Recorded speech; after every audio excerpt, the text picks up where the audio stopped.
आए हमारा बाबा से कुछ पुरनका जमाना वाला रउआ लोग एगो चुटकुला सुनी।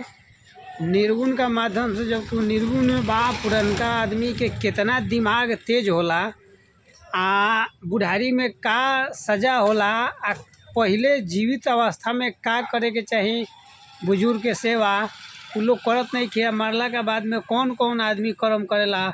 सुनी हमरा बाबा से।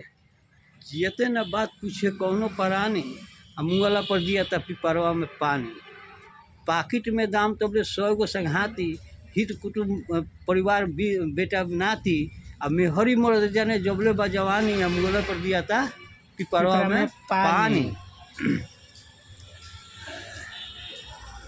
मुंगला पर जियता पिपरवा में पानी।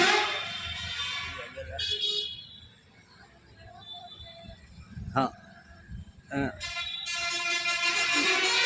घरवा के घेरले बा 100 गो फिकिरिया, घरवा के घेरले बा नून के लकड़ी बिकले मीरिया, घरवा के घेरले बा 100 गो फिकिरिया, आ गदहा ले बेस्तर बा ई जिंदगानी, हम उला पर दिया था पिपरवा में पानी। खत्म।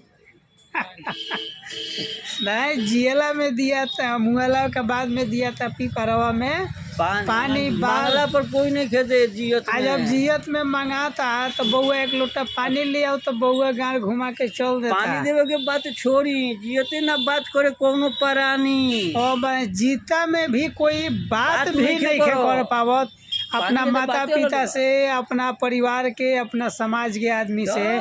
मरला के बाद में पीपर में पानी पटवला से कोई फायदा बा? यही से हम कहनी कि सूरज के जल लोग पीपर में जाके देवेला, पीपर का पानी पटवला से कोई फायदा नहीं के।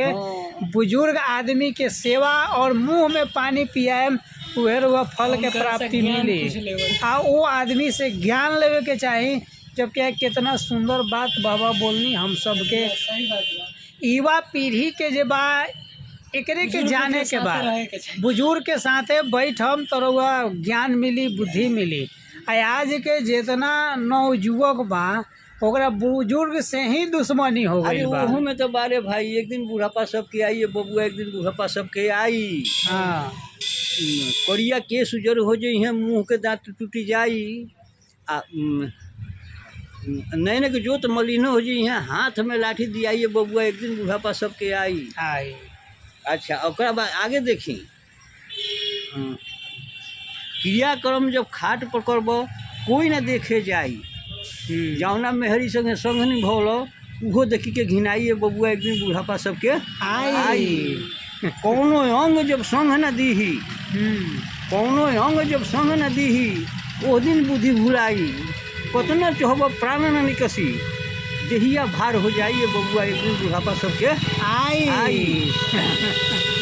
लास्ट में कहता कि दान पुण्य कुछ न कैलो, व्यर्थ गई कमाई, आ सौंसे कमाई बेटा लेके मुँह में आग धराइए बबुआ, एक दिन बुढ़ापा सबके आई। वाह, बाबा के प्रणाम, नमस्कार।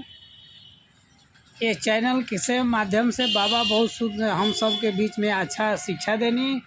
आइए चैनल के सब्सक्राइब जरूर करी, फॉलो करी, शेयर जरूर करी, और आवे वाला भविष्य में अपन जिंदगी सुधारी। जय हिंद, जय भारत, जय बुढ़ापा समाज।